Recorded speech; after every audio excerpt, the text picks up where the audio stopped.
उधर जशपुर में टिकट नहीं मिलने पर पूर्व मंत्री भावुक हो उठे। कार्यक्रम के दौरान रोने लगे गणेश राम भगत। मंच पर रोने का वीडियो सामने आया है। कार्यकर्ताओं को गणेश राम भगत संबोधित कर रहे थे। बीजेपी से टिकट नहीं मिलने पर भावुक हो गए और इस मौके पर रो रो कर उन्होंने अपना दर्द सुनाया।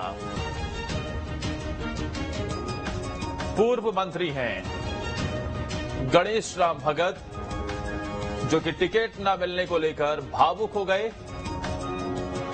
बीजेपी से टिकट नहीं मिलने पर रो रो कर उन्होंने अपना दर्द सुनाया। कार्यकर्ताओं को संबोधित कर रहे थे और इस मौके पर वो अपना दर्द रोक नहीं पाए। इस खबर पर ज्यादा जानकारी के साथ हमारे संवाददाता योगेश फोन लाइन पर है। योगेश, किस बात को लेकर भावुक हो गए पूर्व मंत्री? जी, आपको मैं बताऊं कि जैसे ही टिकट की घोषणा हुई उसके बाद देर रात पूर्व मंत्री गणेश राम भगत अपने समर्थकों के साथ बैठे थे और अपने 35 वर्षों का जो अनुभव है उसको वो बयां कर रहे थे।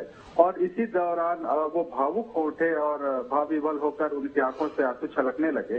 निश्चित ही उनको एक आस थी, उनके समर्थकों को आस थी कि इस बार बीजेपी उन्हें टिकट देगी। लेकिन जैसे ही टिकट की घोषणा हुई इसमें रायमुनि भगत का नाम सामने आया और इसके बाद जितने भी समर्थक थे वे उनके बंगले में इकट्ठे हो गए और देर रात तक आदान प्रदान विचारों का होता रहा। इस दौरान लोग काफी भावुक दिखे और गणेश राम भगत खुद अपने आप को बहुत ही ठगा हुआ महसूस करने लगे। और उनका कहना था कि यदि इस बार जशपुर में उन्हें टिकट नहीं मिली तो निश्चित से भाजपा को बड़ा नुकसान होगा और यह जो नुकसान है ये अगले लेकिन टिकट ना देने के पीछे की वजह क्या हो सकती है? क्या पार्टी के सर्वे में वो ठीक नहीं बैठे? आखिर क्या वजह हो सकती है जो उन्हें टिकट नहीं दिया गया? देखिए, आपको मैं बताऊं कि जो पूर्व मंत्री गणेश राम भगत हैं वे पिछले 25 वर्षों से कार्यरत हैं क्षेत्र में। धर्मांतरण, गौ हत्या और इसके अलावा जो जल जंगल जमीन का संरक्षण है, जनजातीय आदिवासी वनवासियों का संरक्षण है, उस पर भी वे काम कर रहे हैं। डीलिस्टिंग जैसे बहुत गंभीर मुद्दे पे वे काम कर रहे हैं। तो एक वनवासी समाज के बीच उनकी अच्छी खासी पकड़ है और यहाँ नहीं पूरे छत्तीसगढ़ में उनकी खासी पकड़ है। तो यदि उनको टिकट नहीं मिलता है तो निश्चित रूप से उनका एक जो समर्थक वर्ग है वह काफी आहत हुआ है।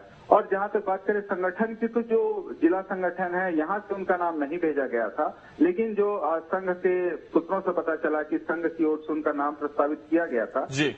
लेकिन जो उन्होंने निर्दलीय चुनाव लड़ा था इस बार, तो हो सकता है इस कारण से भी उन्हें दरकिनार किया है पार्टी ने। कई बड़े कारण जिसके चलते बीजेपी की तरफ से उनका टिकट काटा गया है, ये खबर निकलकर सामने आ रही है। लेकिन इसके बाद वो भावुक हो गए। देखिए तस्वीर, आंखों से आंसू निकलने लगे। शुक्रिया योगेश आपका जानकारी पहुंचाने के लिए। आपको सुनवा देते हैं।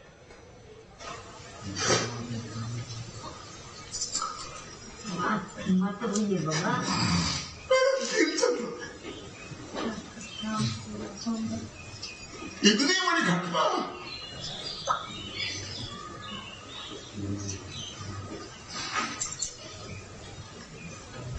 राम प्रकाश तमाम के दिल में क्या बीत रहा होगा?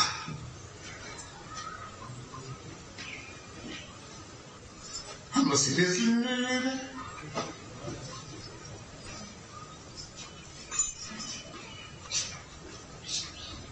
अभी नहीं हुआ तो जशपुर खड़ा।